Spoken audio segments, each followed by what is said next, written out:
ગોરવા દશામા મંદિર વિસ્તાર ખાતે દબાણ હટાવવાની કાર્યવાહીનો ત્રીજો દિવસ હતો.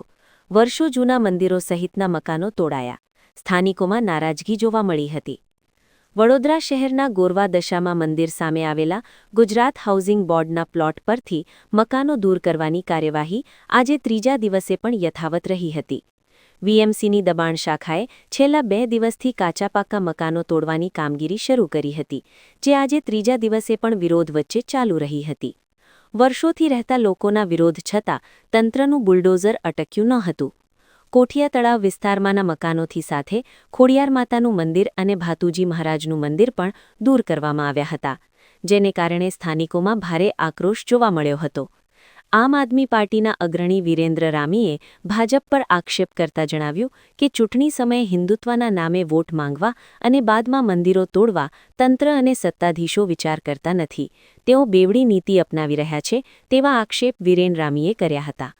સ્થાનિક ધારાસભ્ય તેમજ ચૂંટાયેલા પ્રતિનિધિઓ સામે પણ તેમને નારાજગી સાથે સવાલો કર્યા હતા.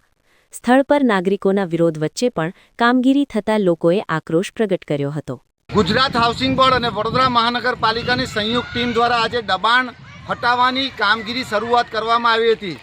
સ્વાભાવિક છે કે જે નડતરરૂપ હોય, અસામાજિક તત્વો હોય, એ દબાણો દૂર થાય એમાં અમને રસ છે. પણ આજે 80 વર્ષ જૂનું, 60 વર્ષ જૂના મંદિરો જે અહીંયા આવેલા છે, જે ગુજરાત હાઉસિંગ બોર્ડમાં આ ધારાસભ્યશ્રીનો જન્મ નહોતો થયો ને, એ પહેલાંના અહીંયા ઝૂંપડાઓની અંદર આ મંદિર હતા. અને આ ભાતુજી મહારાજનું, મહાકાળી માતાનું આવા મંદિરોને તોડી ખોડિયાર માતાના મંદિરને આજે તોડવામાં આવ્યું છે.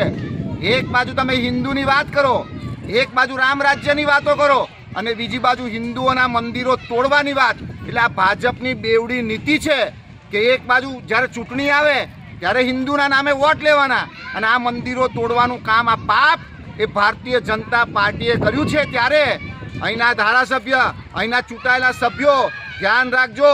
આજ ભાતુજી મહારાજ, આજ ખોડિયારમાં એ તમને જે રીતે બધું આપશે ને સાહેબ, તમને ખબર પણ નહીં પડે, તમારી ખુરશી જતી રહેશે. આટલું બધું અભિમાન ના રાખશો. તમને જે અભિમાન છે ને અત્યારે કે જનતા અમારું કશું નહીં બગાડી શકે, પણ જે દિવસ જનતા ઊભી થઈ ગઈ ને તો નેપાળવાળી ને વિસાવદરવાળી થશે. ધ્યાન રાખજો.